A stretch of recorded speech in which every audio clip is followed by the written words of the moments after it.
Thank you everyone for gathering. We would like to begin subsession 1 and 2.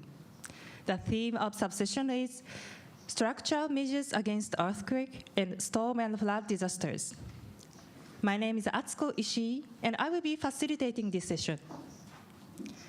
In this session, presenters from 4 cities will make presentations consecutively. I would like to ask each of you to make your presentation time to within 10 minutes. After that, we will have a question and answer session at the end of each presentation. Now, I would like to start the first presentation. The presenter is Mr. Glory from Christchurch. Please.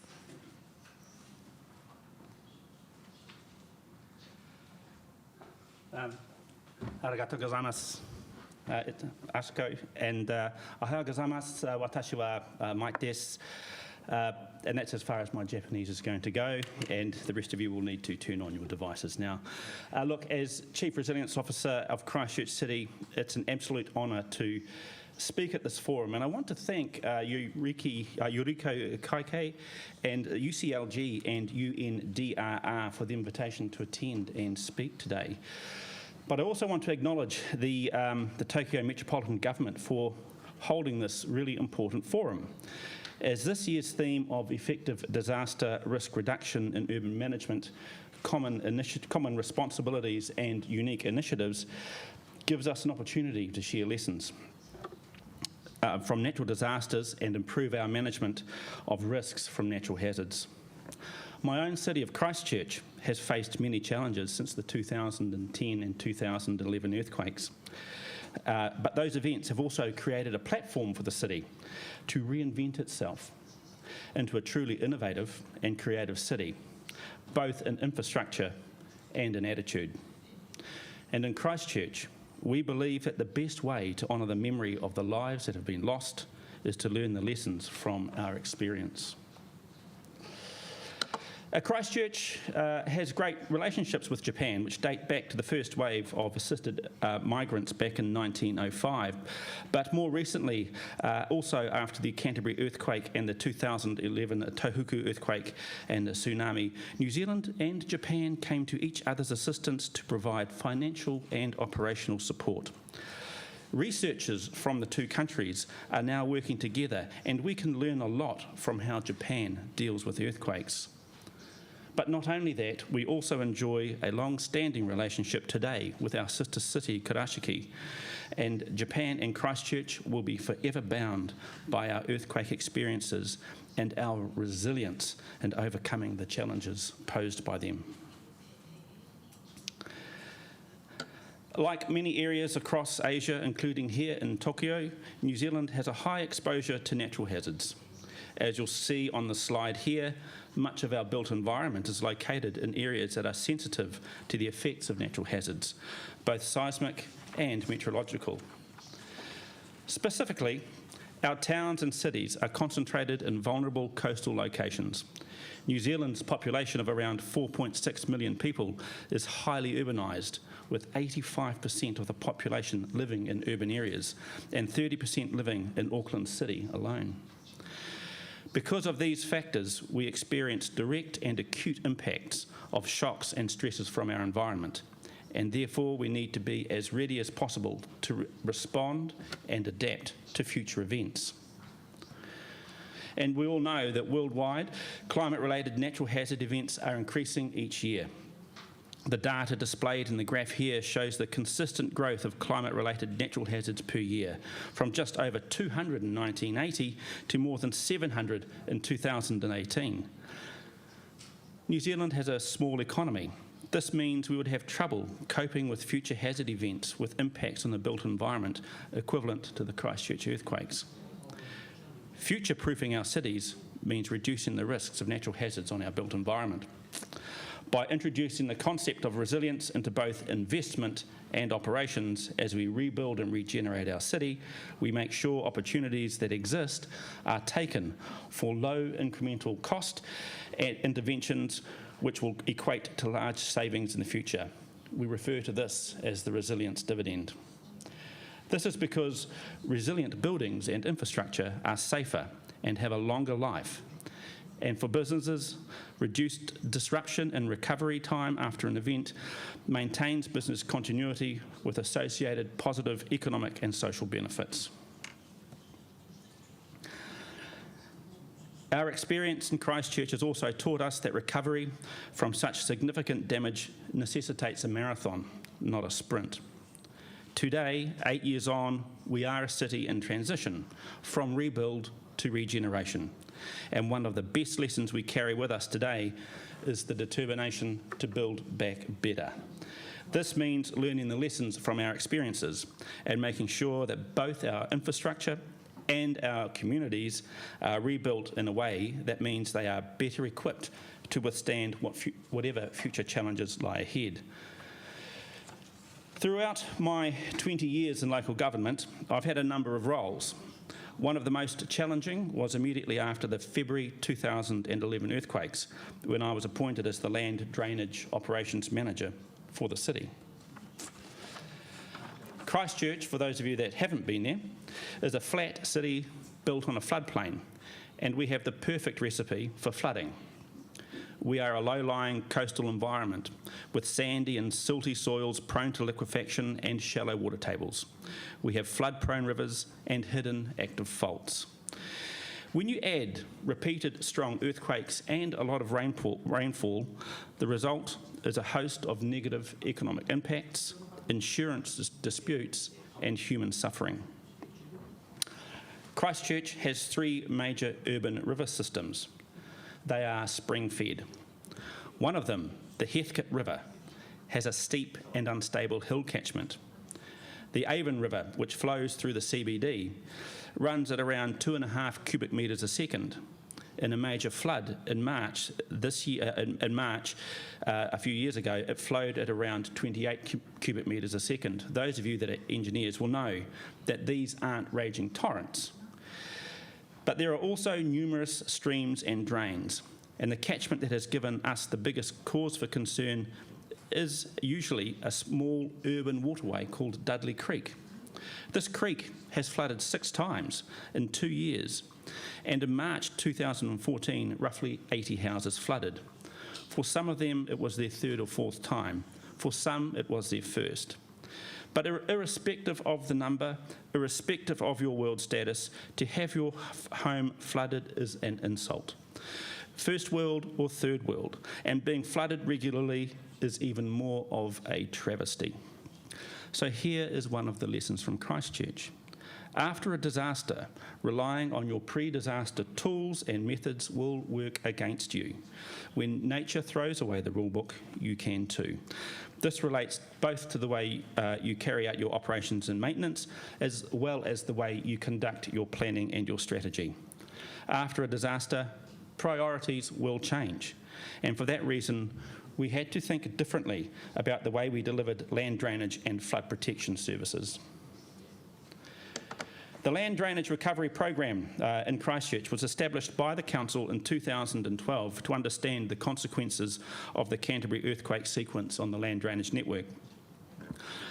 The earthquakes disrupted the stormwater network in a number of ways, including waterway destabilisation, damage to structures such as pipes, lined drains, pump stations and bunds, i.e. stop banks or levees, as well as causing a change in the topography, altering catchments, reducing grades, and increasing flow in many areas. As a result, many parts of the city have experienced an increase in flood risk to homes.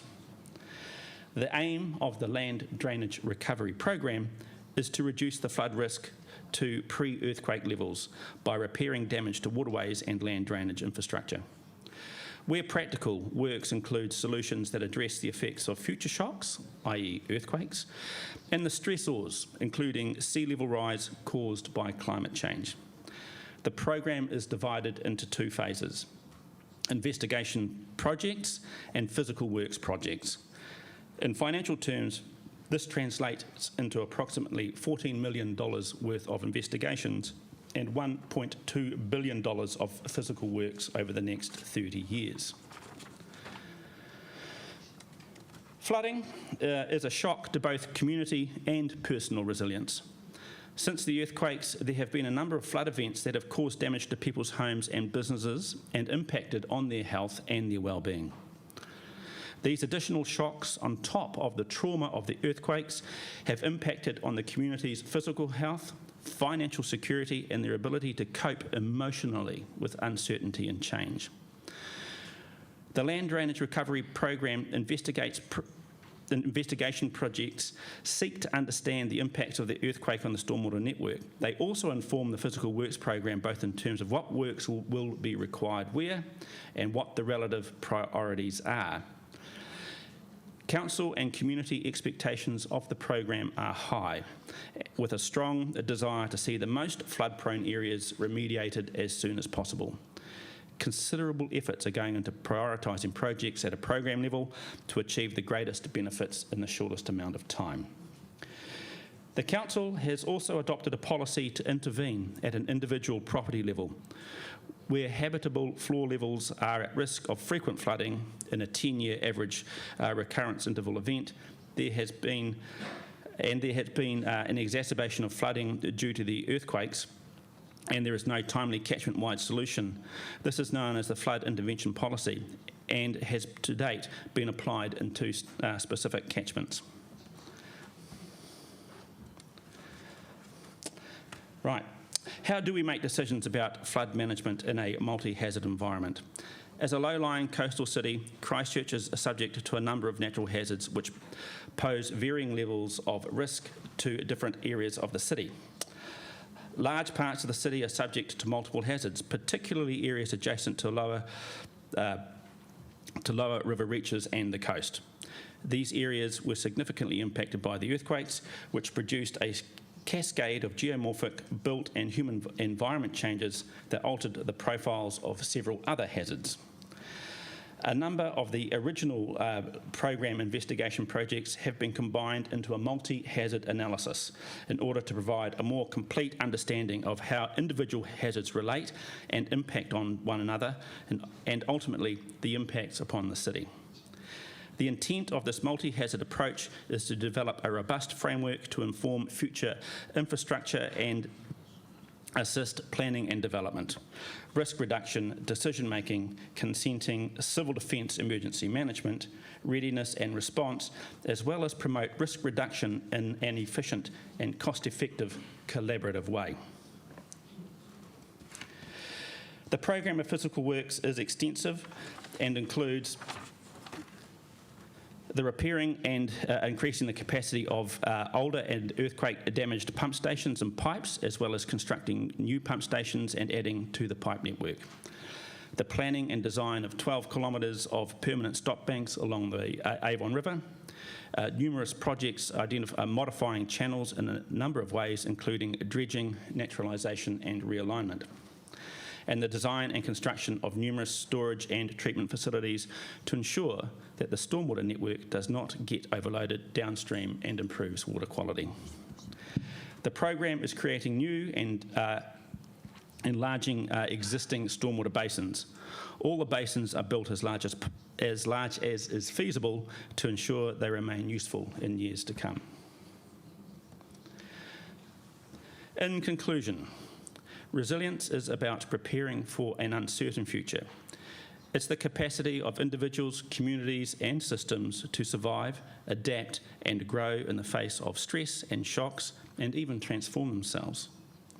But resilience is not a top-down exercise, and nor is it grassroots alone.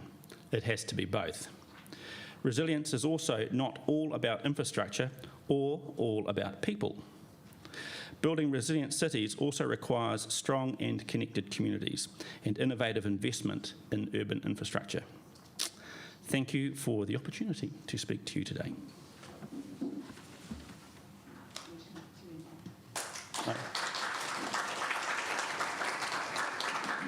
Thank you very much for Mr. Gilori.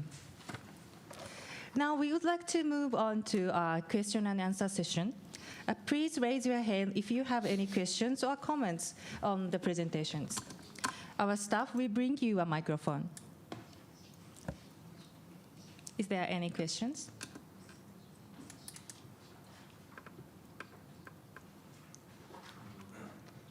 easy. Please.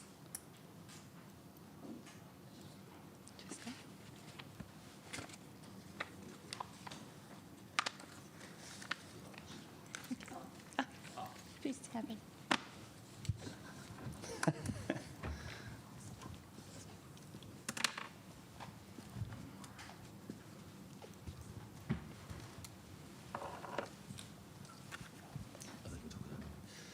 Arigatou gozaimasu, Mike, for an excellent presentation. Thank you, Michael. We know that during the Christchurch earthquake, liquefaction Yep. was a very big issue. Yep. Can you please tell us how what happened with the liquefaction has changed the future of Christchurch? Yep, absolutely. Liquefaction was. Does everybody understand liquefaction? Does everybody know what liquefaction is? Liquefaction, for those of you that may not know, is the property of a soil to behave like a liquid under certain seismic conditions.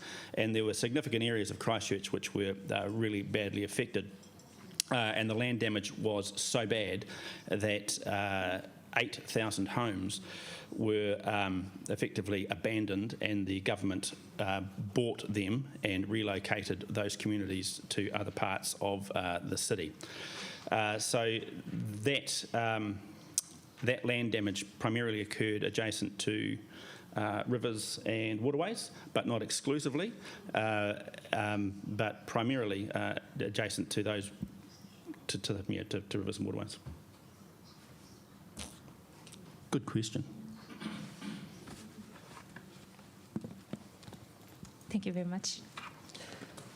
And okay, this is the end of the presentation. Please have an applause for Mr. Girali. Thank you very much. Now I would like to move next presentation, and the presenter is from New Orleans.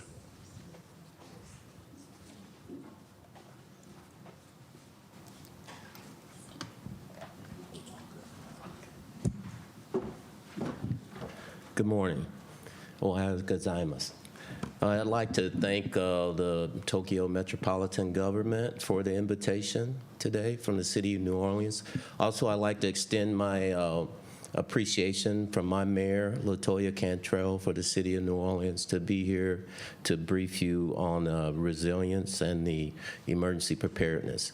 I'm really in a perfect situation right now. Prior to being brought on by the mayor of New Orleans to be the director of project delivery, from 2009 to 2012, I was executive director for FEMA for the state of Louisiana. So in my portfolio there, I handled the response and recovery for Hurricanes Katrina, Rita, Gustav, Ike, also Mississippi River flooding and BP oil spill. So it was unique for me to come work for the mayor of the City of New Orleans, and with a lot of my staff still at FEMA, to continue the collaboration to move recovery to the right is very important. Also, with the FEMA funds for those disasters during my tenure there was approximately $37 billion in grants that we approved for that event. Naturally, we have a settlement right now for recovery roads for $2 billion to be completed by 2022. We have $141 million with the FEMA Hazard Mitigation Grant Program, and also another $141 million executed by federal funds by HUD to do national disaster resilience programs. With these programs, what we're doing basically is, because we're landlocked, a city that is landlocked by water, we're using existing structures like parks, sidewalks, and street to use them for subsurface storage of water.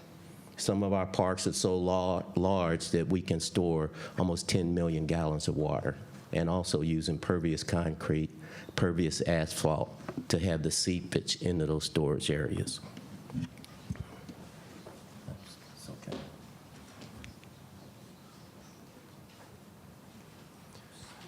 And here we talk about stormwater management. New Orleans is surrounded by water. Naturally, because we've had so many events, it has created erosion of some of our infrastructure, especially the cypress trees that have protected the city for so many years. Because our city is one of the oldest cities in the United States, we just celebrated 300-year anniversary this year. Our infrastructure, as far as our drainage and our water pipes, are ancient. So really, with these programs I just mentioned, we're starting the process of replacing most of those systems. Not only that, our turbines that we use for power and our pumping systems.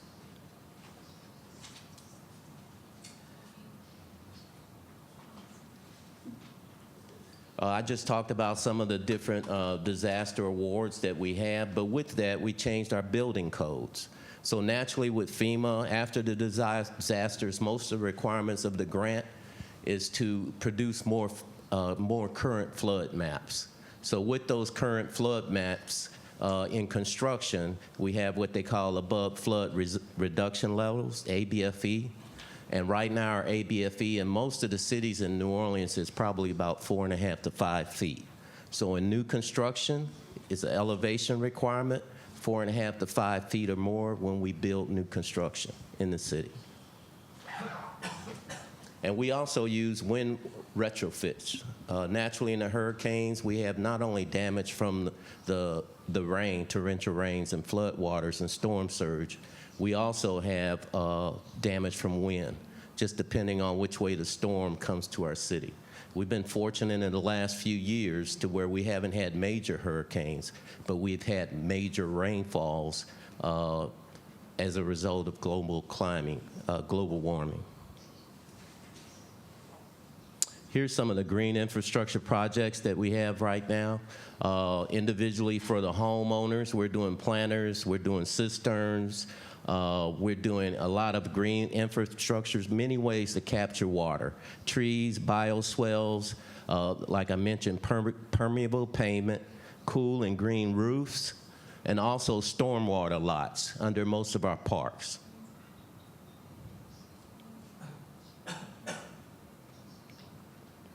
Here's an example or graphics of some of the solutions for stormwater storage. On top, you see the Pontilli, St. Anthony. This is part of our national disaster resilience projects, that $141 million. These are the present projects that we're working right now in New Orleans. Most of those will be complete by 2022.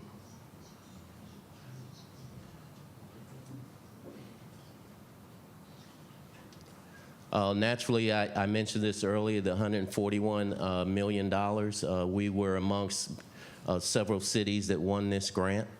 We had the most amount of money awarded on that grant, and it also includes not only the stormwater storage, but energy type projects when we talk about solar or energy matrices.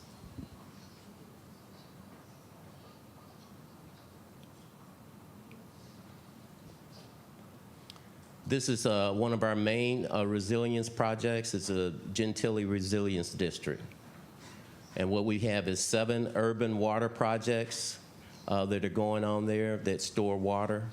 We're working on canals that we have to improve the canal drainage.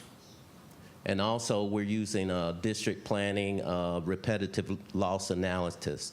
Usually with FEMA, if you have 3 or 4 events for the individual homeowner, it's what they call severe repetitive loss. And we do mitigation and countermeasures to improve the losses on those properties. The federal government will buy those properties out and make green space, or they will use elevation for those programs.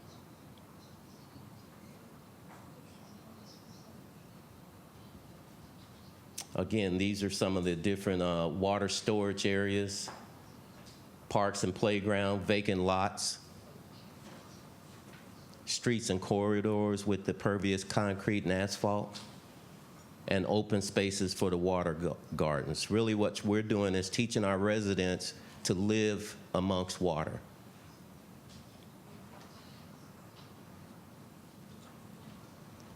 These are the different separations, the strategy to move from the house and garden, the individual homeowner, to neighborhoods, to the districts and the blocks.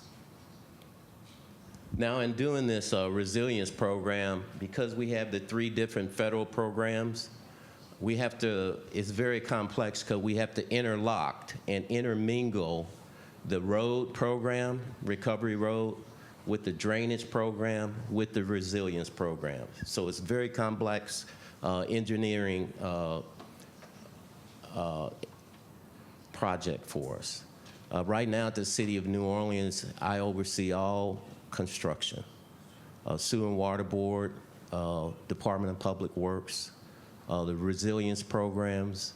I also handle all the fiscal, the financing of all those programs, which include bond projects for capital infrastructure and vertical construction.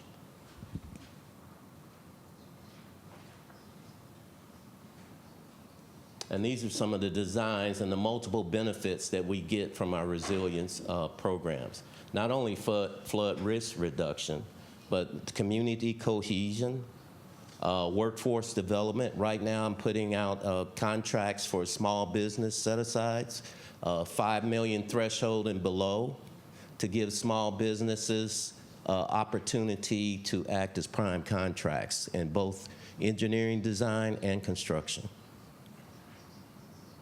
Reduction of urban heat is another element of resilience with the green work. And then education with the community to teach them how to live with water, how to live with plants, and what we can do to reduce the effects of any emergency or hurricane or disaster we may have that deals with water. Community outreach. Naturally, in all these projects, it's a major community outreach event to where we actually pre-announce the project, engage the community, get their input on how they want the project to be designed, and actually notify them and walk them through the whole design and construction phase. It's their neighborhood, and we want them to be happy with the project once it's completed.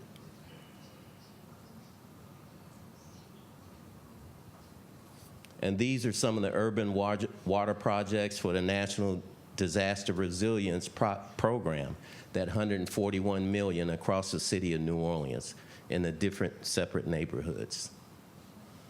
Along with our hazard mitigation grants, the 150 million that we have to also improve our drainage.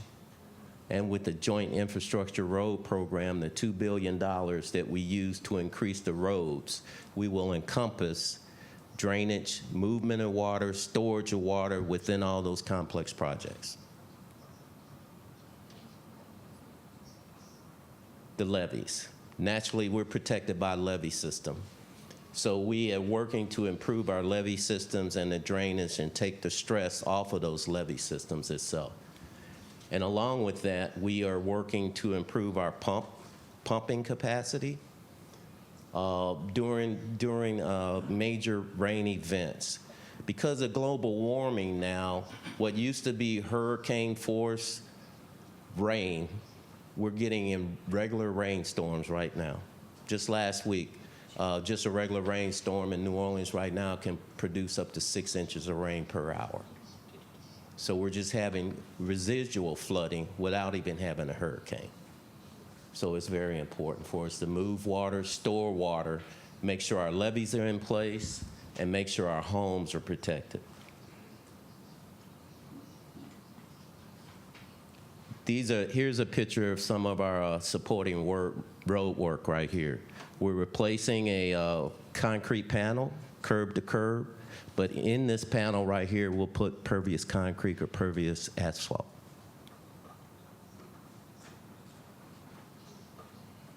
We do this in conjunction with the Sewer and Water Board.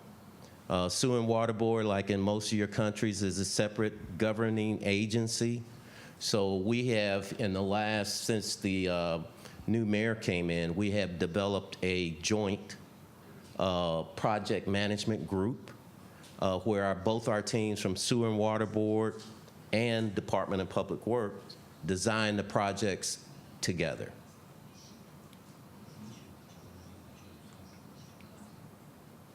And these are some of the projects, and I'll run through these quickly. I'll answer any questions after we're finished. So the Marabou Water Garden, 25-acre development. It can divert and temporarily store 10 million gallons of water. The budget, $16.6 million. FEMA hazard mitigation, $11 million with the HUD National Disaster Resilience Grant. Construction bid just went out, quarter 2019. We're looking for completion in 2022. Milne Campus. This here is the Milne Boys Home. And what we're doing on this campus is actually underground storage tanks in the open areas to store water. This is a private-owned organization here. And what they've done, we created a collaborative memorandum of agreement to use their property to store water. And here's a graphic of that storage that we'll complete. And what we did, we pinpointed those areas of the city that flood the most. And most of these projects that we develop are around those areas that are most able to flood or have the history of flooding. Pontilli project, very large project. It's between two neighborhoods. I think this project here, it's maybe 20 acres. And it, again, it's after completion, we'll be able to store millions of gallons of water. It contains street interventions, alleyways with pervious asphalt, canal improvements, stormwater lots, bioswales, and a stormwater park. $13.5 million funded through FEMA HMGP. Dwyer Canal is another project. It's in 100% design. And this one here is a $2 million construction. And really, it goes along with this blue-green corridor. St. Anthony Green Streets, one of our other resilient programs. It combines the neighborhoods and streets and improves stormwater management. And also, that's a budget of $21 million and completion by January 2020. St. Bernard campus is another one that we're working on right now. St. Bernard campus right now is 90 to 100% in design, and its completion by 2020 also. Dillard Wetlands.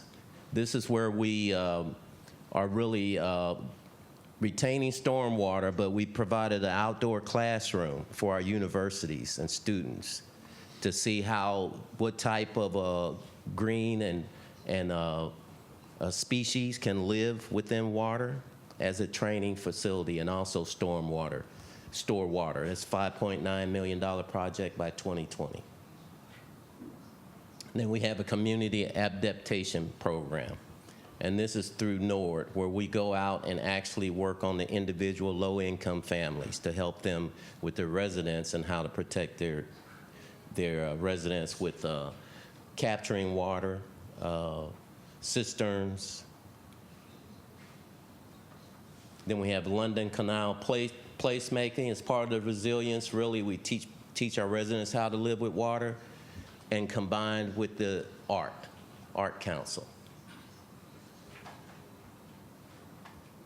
And we do species monitoring. In all these events, with construction, naturally you affect the environment. So the universities would collaborate to do the species environments to see if we have increase in insects or rodents. And that concludes my brief. Any questions?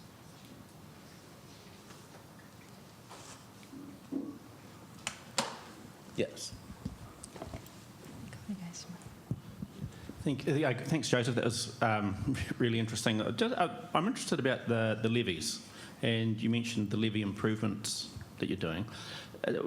What's the nature of the improvements? Is it increasing the height or the standard of construction, or both? Both. Well, it's really threefold. After Hurricane Katrina, and one of the things from my experience, I was also a survivor. I lost 2 houses in Hurricane Katrina. So actually in those homes, it was to the rooftop in both those homes, and we naturally destroyed to build new. But near my house was the 17th Street Canal and the London Canal that had a breach of the levee there. And the breach was because of the pilings. The steel pilings, because of the soil content there in New Orleans, were not deep enough. So the whole levee system within New Orleans, not only with FEMA, but with the Corps of Engineers, they've replaced all those pilings and taken them down to 20 feet. So they've rebuilt almost the whole levee system in New Orleans. I think it's about 300 miles when you talk about the whole state. But the city of New Orleans, they've rebuilt those levees. Also, they rebuilt the pumping system. The power delivery. We're going through projects right now where we're on a 25 hertz pump system that's really old, 300 years old maybe, and we're going to 60 hertz converter, and we're building new turbines to increase the pumping capacity with the levees. And also it's an improvement with the green infrastructure projects to take the pressure off of the levees. So it's a lot of projects that are not only moving concrete out into the marshlands, but growing new marshlands, doing the resilience projects with stormwater management to take the pressure off the levees. So it's a combination. Yeah, there'd have to be a real challenge, wouldn't there, around the design height and the cost and the benefits, you know, the estimated total loss? Right. Yeah. So, exactly. Yeah. And the Corps of Engineers, the U.S. Army Corps of Engineers put $2 billion into a stormwater levee outside our infrastructure, actually near the mouth of the Mississippi River. So we not only deal with the rainfall, torrential rainfall from a hurricane, but we also have to deal with the rising of the Mississippi River. The rising of the Mississippi River, you feel it comes from many states from up north. So just now, last week, we opened our levees in the Lake Pontchartrain to go to the Gulf of Mexico because the river was rising from the storms up north, the torrential rain storms up north. So we deal with not only the Mississippi, but we deal with, you know, the rainfall at the same time. And many of the countries here have the same problem. Really, I've talked to a lot of you here since we've been here, like my colleague from Chile. You know, you got earthquakes, tsunami, Japan. Everyone deals with the same problem. So, you know, I was really excited to come to this conference to learn more about your problems that you might have. Any other questions?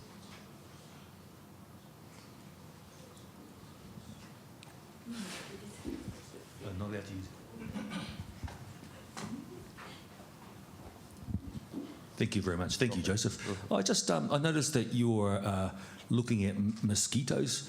I'm just very interested with a change in climate, warmer temperatures, the risk of mosquito-borne disease, I guess, for many of our cities is increasing if we haven't previously had it. Absolutely. I was just wondering if that was something that New Orleans was turning its mind to, and if so, how you might be mitigating the risk of mosquito-borne disease. Right, exactly. And I think several years ago, we had an increase in the West Nile disease. And naturally, because of our close proximity to the Caribbean and other Central America, we have a lot of mosquitoes, especially with the torrential rains when they come in and the water pools.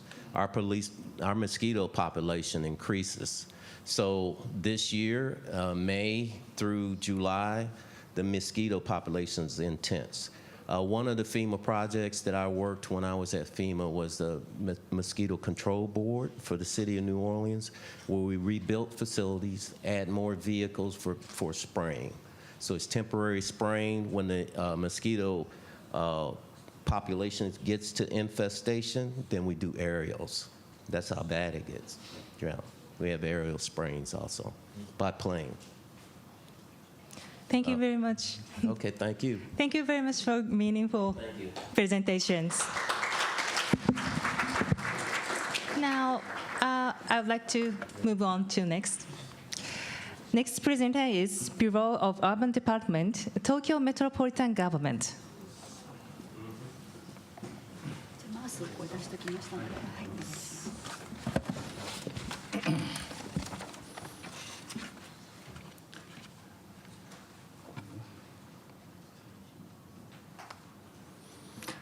はい、皆様おはようございます。 Good morning, everybody. I'd like to welcome you to Tokyo. My name is Tominaga. I'm in charge of earthquake resistance. No collapsing, no burning are the objectives along which we are proceeding with earthquake-resistant urban development. Today, I would like to share with you earthquake-proofing a building along designated emergency transport roads and 10-year project to advance fire resistance in areas with closed-set wooden houses. First, what kind of earthquake disaster damages have we experienced, and what is the earthquake damage estimation expected in Tokyo? This is the urban type earthquake specific to urban areas, Great Hanshin-Awaji earthquake of 1995, that's 25 years ago. Major damages occurred in Kobe in Hyogo Prefecture. Japan is prone to disasters of various kinds, and this earthquake happened in built-up areas with large-scale fires. And there were a lot of lessons that we in Tokyo had to learn from. And this is the blockage of roads by collapsed buildings. And emergency vehicles became impassable. The roads became impassable for emergency vehicles. And the transport of emergency relief goods became impossible because of the roads blocked.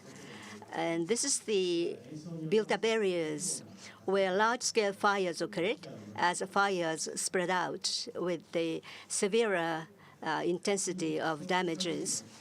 And now let's take a look at the damage estimation of earthquake hitting Tokyo directly. This is a map of Tokyo. We are here in Shinjuku, here, the station of Tokyo and Haneda Airport. These are the centers of Tokyo. And later on, I'd like to talk about the areas in Tokyo with the concentrated wooden houses. With magnitude 7 class urban inland earthquake occurring in Tokyo is set to have a chance of 70% in the next 30 years. Orange and the red here are the areas with the greater shaking of earthquake. And there'll be about 9,700 deaths estimated. And about 40% of this will occur in the areas with the concentrated wooden houses. And to maintain the urban function of Tokyo and protect the lives of people, we have to enhance and advance the earthquake resistance of Tokyo.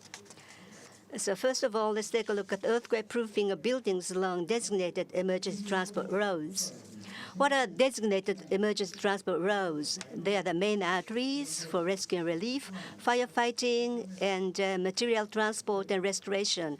And the total road length is approximately 1,000 kilometers. Red is highway, and the other colors indicate other emergency roads.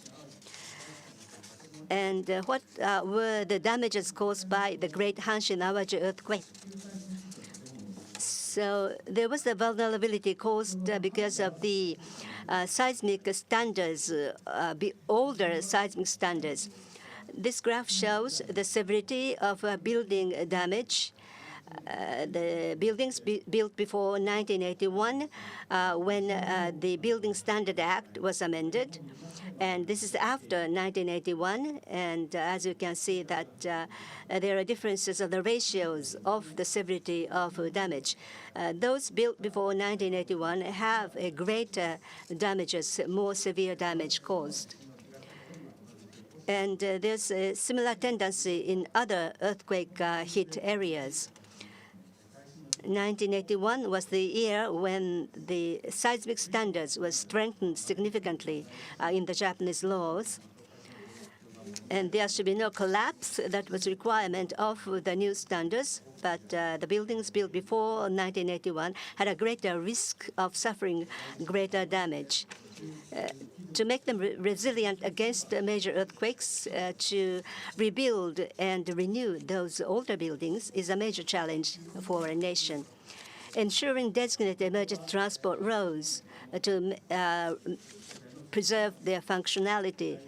Tokyo is the center of politics and the economy of the nation, and to maintain the urban functions, we have to make sure that the roads shall not be blocked in the wake of disasters, and to make our urban areas very earthquake-proof. And therefore, we are prioritizing increasing the earthquake resistance of roads alongside these transport roads, the buildings alongside those transport roads. These are the initiatives we are taking to promote earthquake proofing. First, we carry out the earthquake resistance assessments using the drawings, and we conduct on-the-site survey, and we make the planning of actual reinforcement, and the reinforcement work begins. So the earthquake resistance assessment has been made mandatory. And then the reinforcement work, where financial assistance to assessment as well as reinforcement is given.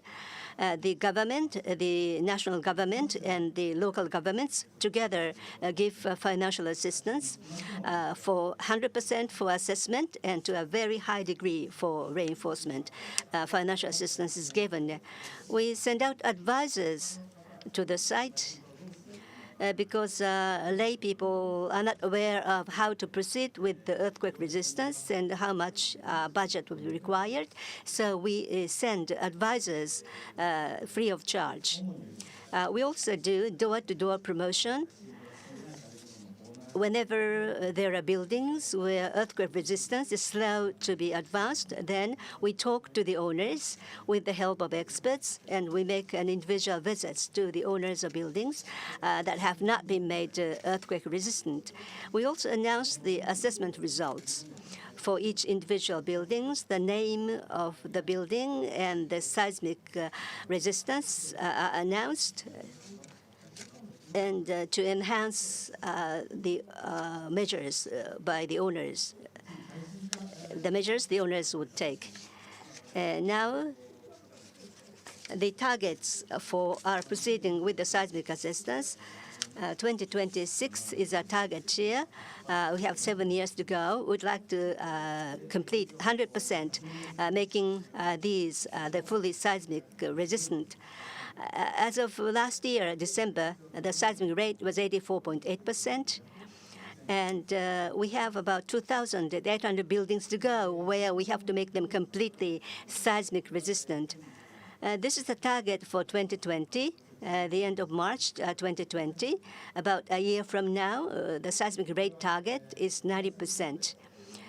So detouring or maneuvering will be done so that the people can reach their destination. So the minimum functionality of the roads are to be ensured.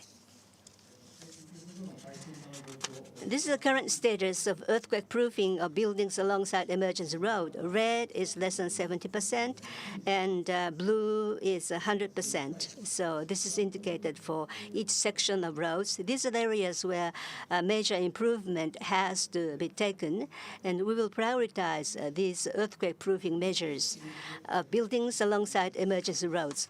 Next, about the 10-year project, Advanced Fire Resistance in areas with close-set wooden houses. Why do we have those areas with concentrated wooden houses? In 1923, about 100 years ago, there was the great Kanto earthquake, and also Tokyo was burned down by the great Tokyo air raid during the war. And because of the major air raid, the majority of the areas of Tokyo metropolitan area was burned down. Central Tokyo was burned down. And the land readjustment project proceeded, and roads were improved and adjusted. Therefore, in the central areas, there was some improvement, but most of the road infrastructure was not fully developed, where people lived as they were in their close-set wooden houses. That's the reason why we have concentrated wooden house areas in the center of Tokyo. We still have them, about 13,000 hectares of concentrated wooden houses, which is about 7% of the area of Tokyo Prefecture. Why did we start the 10-year project?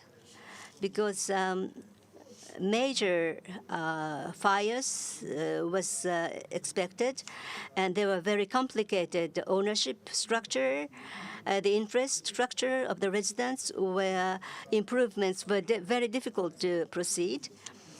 And 2011, we had the Great East earthquake disaster in this country, and those were the background against which we had to prioritize the development of the 10-year project. So by 2020, in the 10-year period, we will take intensive measures with the prioritizing the measures to prevent the spread of fires and in these close-set wooden house areas, to make them fire-resistant and fire-proof. This is the content of the 10-year project. It has 3 pillars that you see here. So fireproofing areas. This is the image before the upgrading. This is after upgrading. The area within the red lines has been turned into fireproofing zone. As of today, there are 53 fireproofing zones with a total area of 3,200 hectares of fireproofing zone. So we collaborate with the local municipalities to rebuild the buildings, wooden buildings, into fireproof buildings. And we build and improve parks to introduce fire break belts so that there shall be no burning of these structures and buildings and houses in this area.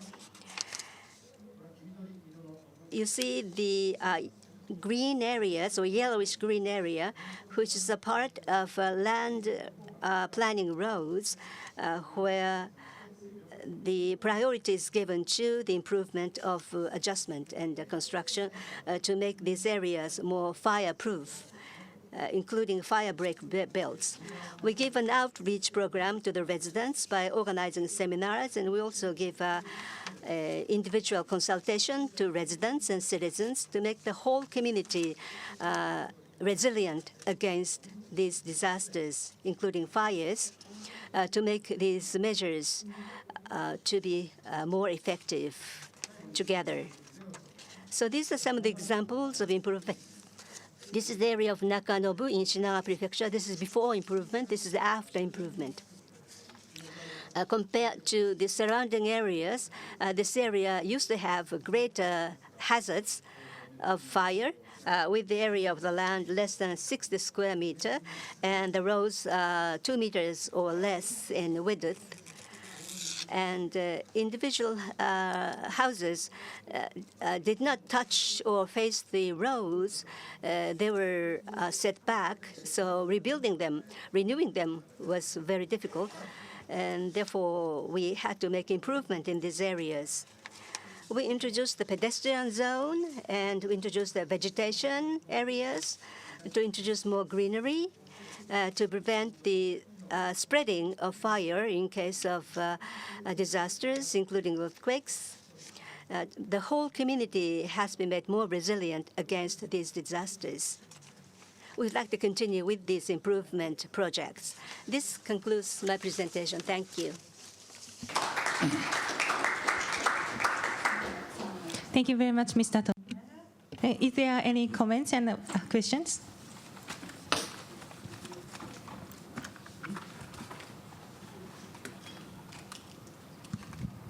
Thank you very much. It was very interesting.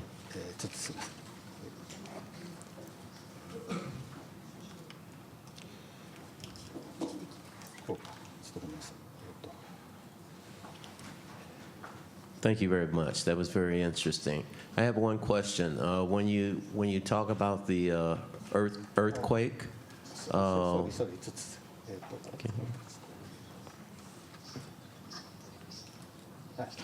okay.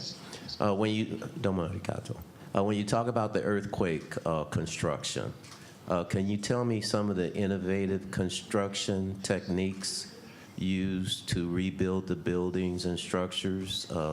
The type of construction. I know when I lived in San Francisco, they had high rises with the rollers on rolling buildings, or can you explain?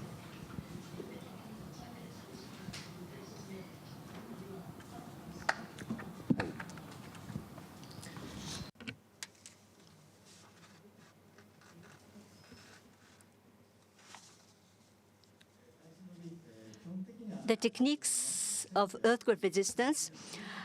There are older buildings built before 1981. How to make them more resilient is our challenge. The reinforcing walls and ferro concrete,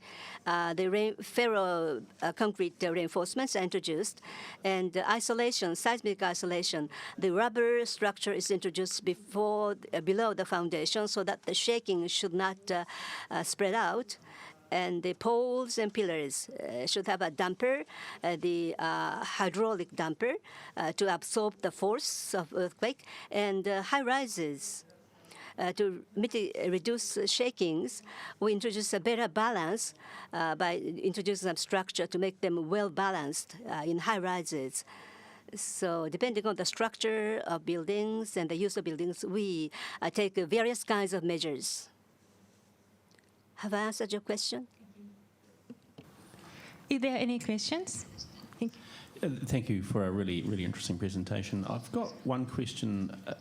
Immediately after an earthquake, what sort of building assessments does the government carry out to immediately assess the safety of a building? And when you do that, do you do it for residential and as well as commercial buildings, or just commercial?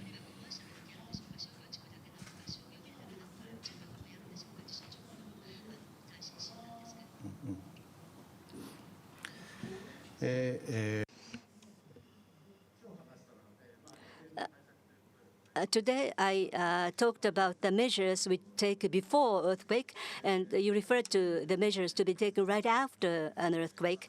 Basically, the government will look at the affected areas and assess the degree of hazards or the risks to prevent secondary damage. The government will carry out, Tokyo Metro government carry out the blanket survey assessment, and the municipal governments will support them, the local governments will support them, municipalities will support them. Last year, there was an earthquake occurring in Osaka, and we supported it.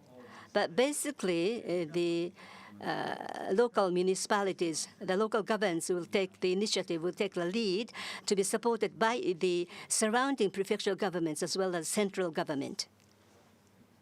Have I answered your question? Use the microphone, please.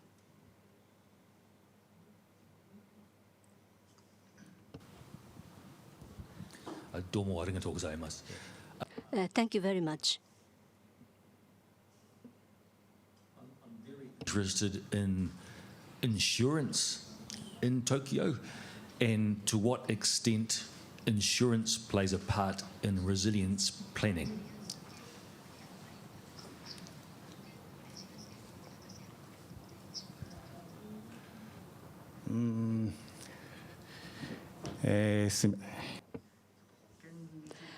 You were asking a question about insurance. We have a private sector earthquake insurance policies from the private sector. I'm sorry, I don't have. I'm not ready really to answer this area of questions. Okay, thank you very much for your great presentations. It was Mr. Tominaga. So we would like to move on next. And next presenter is Bureau of Construction, Tokyo Metropolitan Government.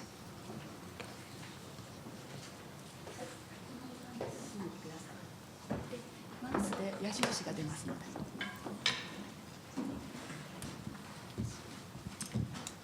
はい、皆さんこんにちは。Good morning, ladies and gentlemen. I am Kobayashi, Senior Director of River Division of the Tokyo Metropolitan Government. Welcome to Tokyo. From my side, I would like to talk about how we protect the lives of the people in Tokyo against storm surge and other disasters. I'd like to thank everyone for coming, and I appreciate this opportunity. Now, the first page, I would like to just talk about the characteristics of Tokyo and the natural disaster risks that Tokyo faces. Now, looking at the geographical climatic conditions of Tokyo, I think there are two major characteristics. First, there is the threat of earthquakes. And compared to other countries, I think the frequency of earthquakes is very high in Tokyo. And magnitude 6 and above earthquakes, if you look at those in the world, I think 20% of them are occurring in Japan.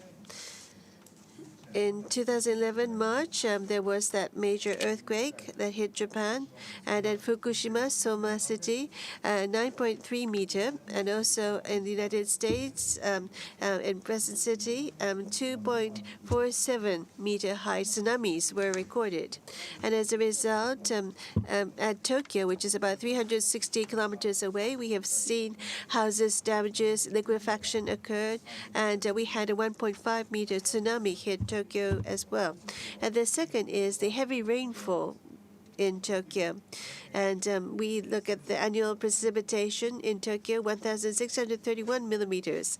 And compared to other countries, it is about double the world average. Yes, we are blessed with water, but sometimes this brings about threat to Japan or Tokyo. And as in the summertime, from September and October, there are a lot of typhoons that approach Tokyo, and there is a risk of heavy rain and storm surge, especially in this season. And as a result, in Tokyo, we have seen a number of natural disasters hit Tokyo. And this, in 1949, was the storm surge that flooded Tokyo. The typhoon was named Kitty, and in 1949, August 31st, it hit in Tokyo.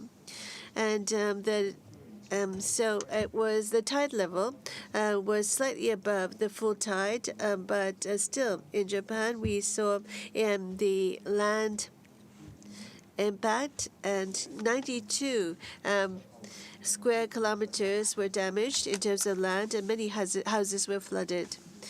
And next, this shows the flood disaster, flood damage. One example, in 1958, there is the Ida typhoon that hit Japan, and due to record rainfall, 460,000 houses were flooded. And this is said to have been the largest damage caused by flooding in Tokyo in history. And recently, there was a case where 50 millimeters per hour have fallen in Japan. We are seeing this increase. In 2005, there was as much as 112 millimeters of rain per hour fall. And as a result, houses were flooded. Well, this are just a few examples in Japan. Tokyo has been hit by a number of floods. And because Tokyo is flood-prone, we at the Construction Bureau have to try to protect the lives and property of the people in Tokyo from such floods and to create a pleasant river environment. In order to fulfill this mission, to our east, we have low-lying areas, and here we have to take measures against storm surge and earthquakes. And at the central part, there we are taking flood control measures mainly. And to the west of Tokyo, yes, we have mountainous areas, and therefore we have to take measures against sediment disasters. And overall in Tokyo, we have to try to improve the river environment by planting trees and conserving greenery. And now I'd like to talk about the storm surge and earthquake measures being taken in eastern Tokyo and the flood control measures taken in central Tokyo, and as well as the improvement of river environment taken all throughout Tokyo. I'd like to talk about these 3 points today. And first, talk about the eastern Tokyo measures for lowland rivers. In eastern Tokyo, we have low-lying areas, and once a storm surge occurs, there is risk of flooding. And there are land which is below sea level, and if the levees should collapse, that's what causes major flood disaster. And therefore, we need to protect people from storm surge and flooding. We have to install gates and try to also at the same time introduce measures to be more earthquake prone. Now we have introduced 13 floodgates, and there is this floodgate control center which observes the floodgates 24 hours a day using cameras. If the water level should rise due to typhoons, then there will be a remote control done by the control center to open or close the gates as necessary. And the concrete walls, these levees, well, this is a Sumida River example, but these are called super levees, and we want to conserve the landscape and also create these super levees, which will prove to be effective. And as a result, we'll have these levees which are strong against earthquakes and at the same time improve the river environment. The second is about flood control. And at the central part of Tokyo, the river channels that flow through this area, as you can see, are flowing through the city areas, the urban areas. And therefore, at these urban areas, they widen the width of the river, or they dredge the riverbeds, or reinforce the river banks so as to improve flood control. And by doing so, if in case of torrential rain, we can flow more water safely. And once the water level is increased, we have these regulating reservoirs or diversion channels, the so-called bypass for water, so as to prevent flooding. On the left-hand side in this photograph, there are about 28 of these regulating reservoirs, and this is the largest amongst all of them. And this runs under the Ring Road number 7. It is an underground regulating reservoir, and so it is built under a road, and so it's 12.5 kilometers in width, and it can carry up about 140,000 cubic meters of water. And we believe that this will mitigate the impacts of floods. Well, tomorrow afternoon, there will be a site visit to this location. And those of you who will be taking part in this visit, please understand the role, the function of this regulating reservoir. I'm sure that you'll be able to appreciate how it functions and the details that will be explained tomorrow. What I've explained so far, well, this is a summary of what I've said, and we have taken these measures in the past, step by step. But thanks to this, compared to the past, if the same scale disaster were to hit Tokyo, we will be able to protect the lives and properties of the Tokyo residents. This was the 1949 Kitty typhoon, and this tide level was AP plus 3.15. There was a storm surge, and if a similar level of AP plus 2.98 level tide were to hit Tokyo, well, it did happen in 2017. You see that in the case of 1949, houses flooded totaled 137,000, whereas in 2017, the houses flooded was 0. And thanks to the floodgates and levees, we were able to protect these lowlands from flooding. And in 1966, June, due to the typhoon, 303 millimeters of rainfall was recorded. Meanwhile, in October 2017, the rainfall level was even higher, 345 millimeters. And the amount of houses flooded back in 1966 was 41,000. Whereas in 2017, houses flooded were 35. You can see that there has been a significant decrease in the damage. And we believe that the measures that have been taken are proving to be effective in mitigating the damages. We would like to continue to take such measures so as to further enhance the safety of Tokyo. Lastly, it talks about the improving river environments throughout Tokyo. Well, we are improving the water quality, introducing greenery, and also providing people with opportunities to come in contact with nature. And thanks to these efforts, in spring, people enjoy the cherry trees and take walks along the river. And this summertime, children play in the water, in the river. And I believe that there are more opportunities for people to enjoy the rivers. And with this, I would like to conclude my presentation on our river projects. Thank you for your attention. I would like to say that if there's anything that we can assist other cities, we hope that this presentation will be of some reference. Thank you. Kobayashi. So, is there any questions or comments on the presentations?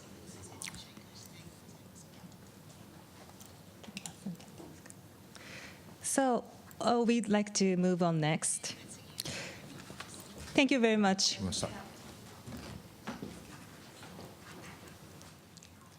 Next presenter is Wellington.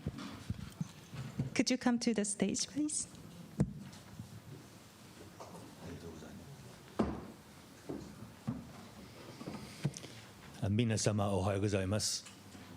Good morning, ladies and gentlemen.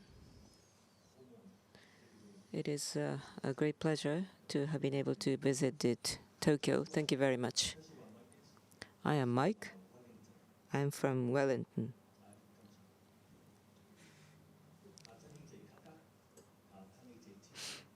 Tangi hoki aho, tihe Māoriora. That is the Māori language, the New Zealand native language.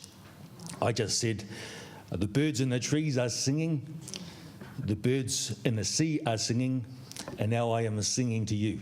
Let there be life.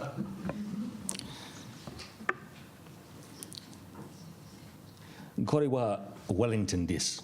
This is Wellington, Capital city of New Zealand. And as you can see, it is a harbour. But the Māori people of Wellington believe that the harbour used to be a lake. And in the lake lived two water dragons. We call them taniwha.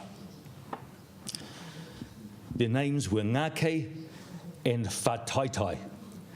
Ngākei is the skinny one. Whātaitai is the fat one. One day, Ngākei got bored with living in the lake, so he jumped over the side to go swimming and fishing in the Pacific Ocean.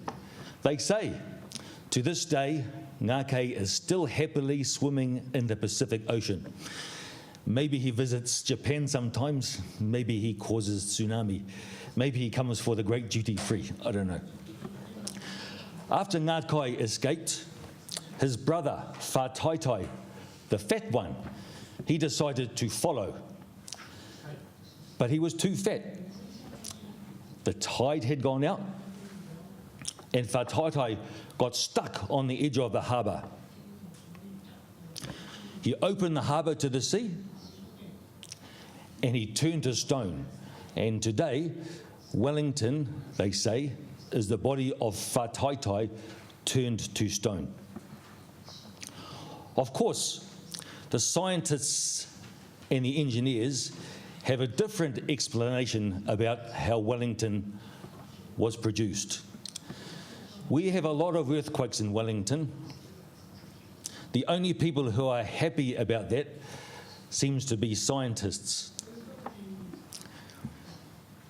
The scientists tell us that we have a 10% probability in the next 50 years of a large earthquake.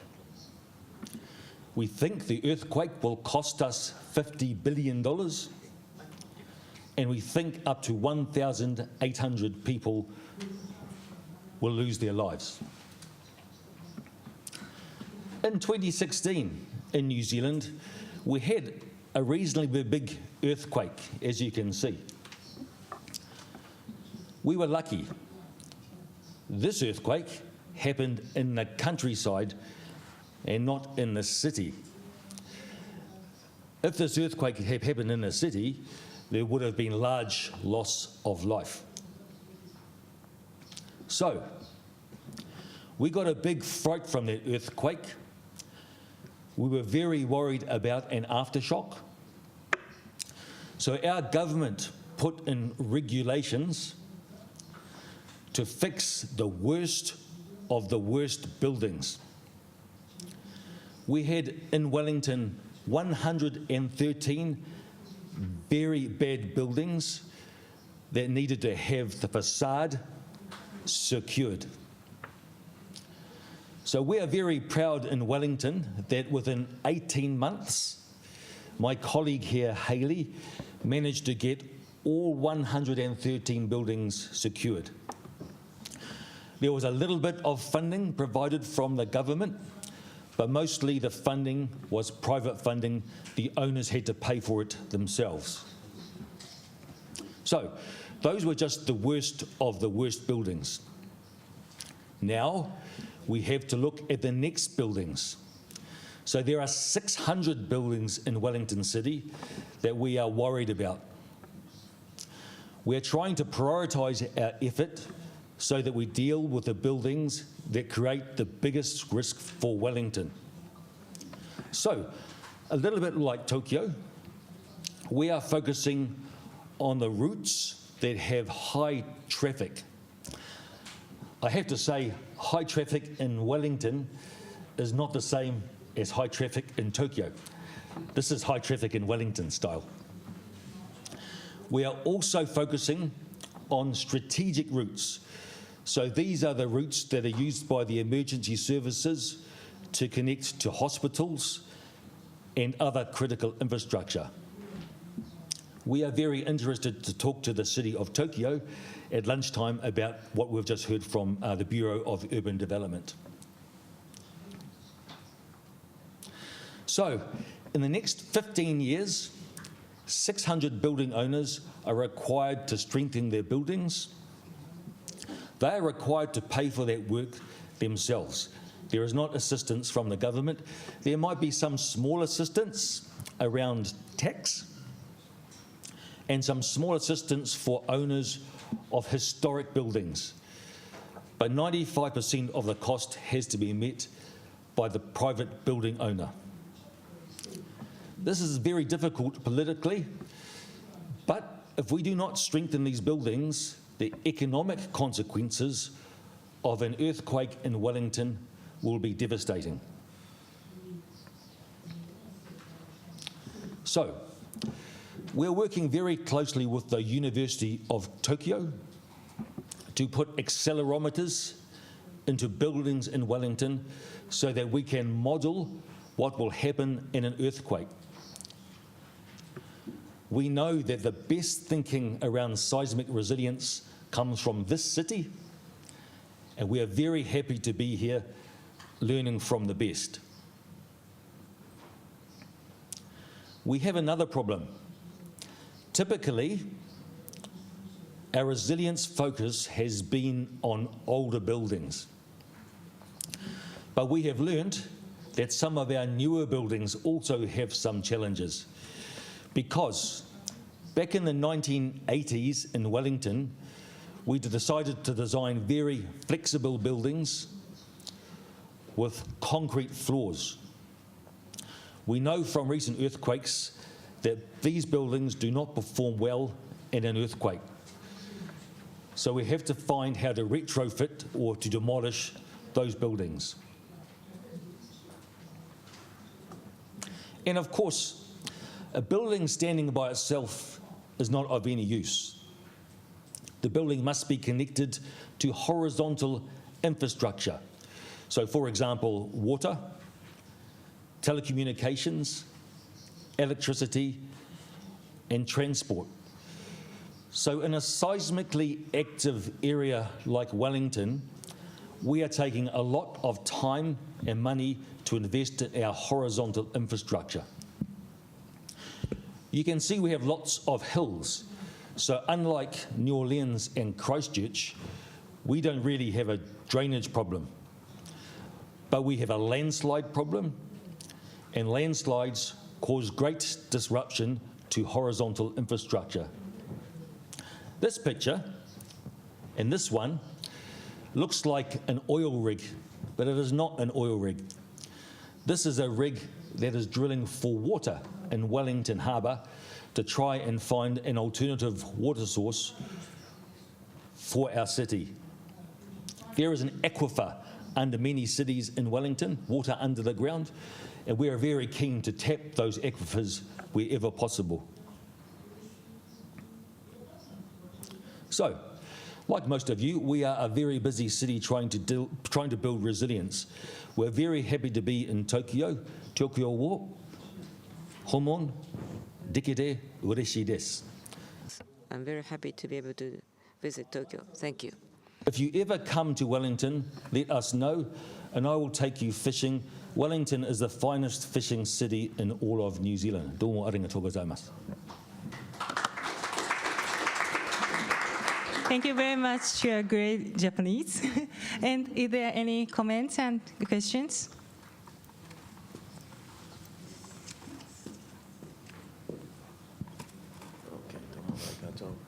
For your code enforcement for the individual homeowners, do you offer any low interest financing in that respect?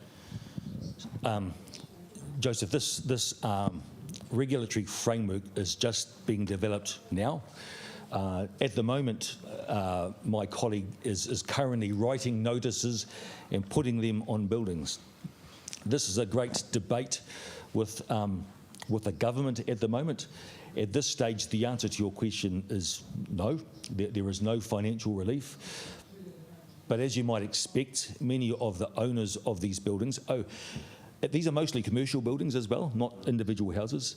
But most of these building owners are not happy about that and are lobbying hard to our government for some funding in a similar way to the Tokyo model.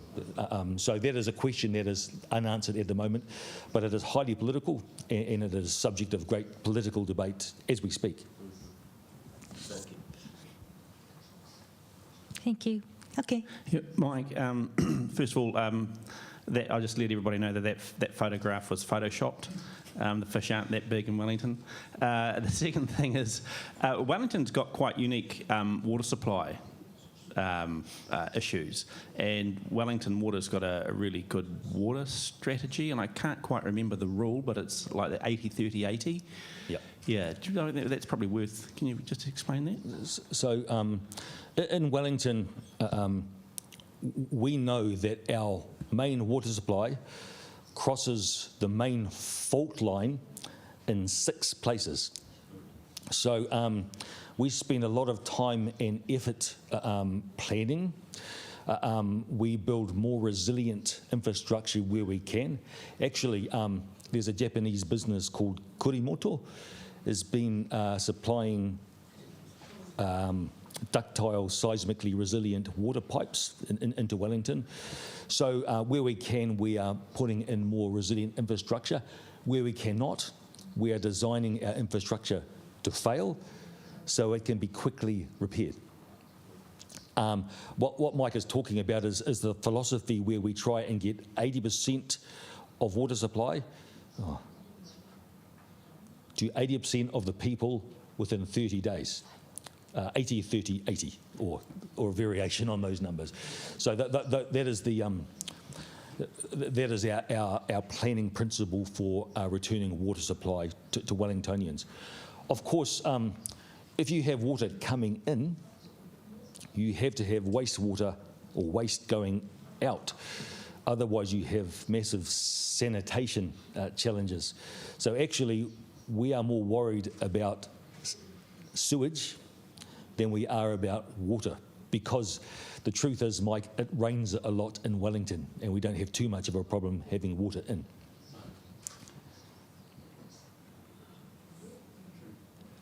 Thank you.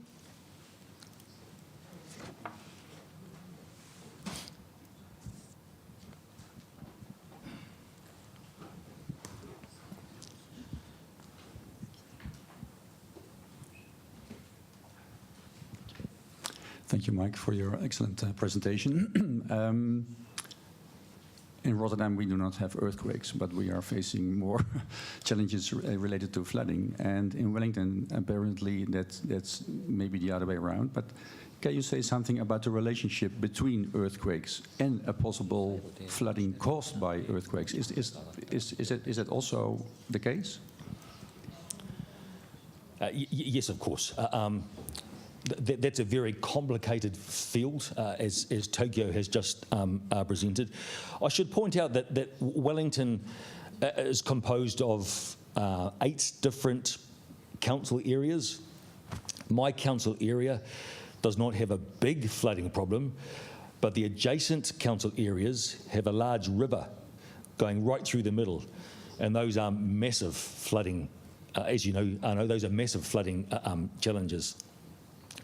What we are finding, as with NOLA, as with New Orleans, as the climate changes and as the sea rises, we are finding that the water in Wellington in the low areas has nowhere to go. And what that is doing, it is eroding the foundations of some of our buildings. It is also making us more prone to liquefaction. So, as Tokyo has done, we have used a lot of GIS tools to produce heat maps that show those areas where we need to invest. And we have some hotspots in Wellington that are areas where we need to think seriously about land use planning, whether or not we prohibit or restrict development in those areas. And if we're going to restrict that, then is there any economic Is there any financial assistance to people who own property in those areas? In New Zealand, we are in love with our land, and people love to buy their little plot of land. So there are, it's not just about investment, but it's about the legacy and the emotional attachment with the land. So Arno, we are highly sensitive to those areas where there is a connection between seismic and water-related risks. I would love to know if you have an easy answer, because the truth is we have not yet found an easy answer in Wellington. And I know that Christchurch is a few years ahead of us because of the tragic earthquake that happened in Christchurch in 2011. So Mike and I discussed these things at length and at great depth as well, Arno.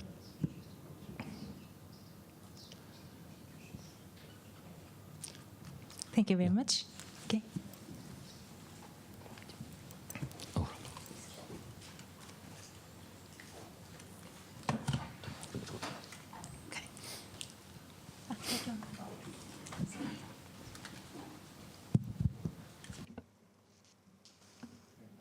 Thank you very much for the presentation.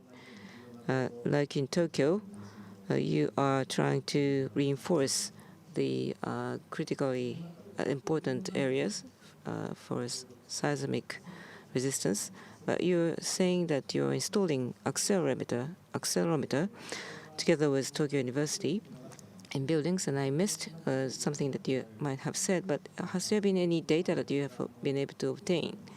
And how are you going to use that data going forward? Yeah, a great question. Thank you very much. We are in the early stages of implementing accelerometers. We have some important decisions to make about whether it is done by the public sector, by universities and scientists, or by the private sector, by the owners of buildings. Currently, the private sector seems to be investing faster than the public sector can keep up. So that is a major policy decision that we have to make. From a city perspective, we actually don't care so long as we can get a city view of the data from the accelerometers. So currently, with respect to Tokyo University, the data all comes here. Actually, Tokyo University is connected with accelerometers to, I think, 12 or 15 different cities around the world, in South America, North America, Indonesia, I think.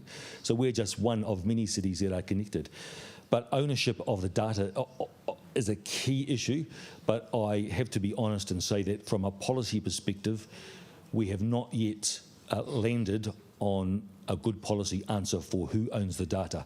But obviously, we don't need to own it as a city, but we would like to have access to it.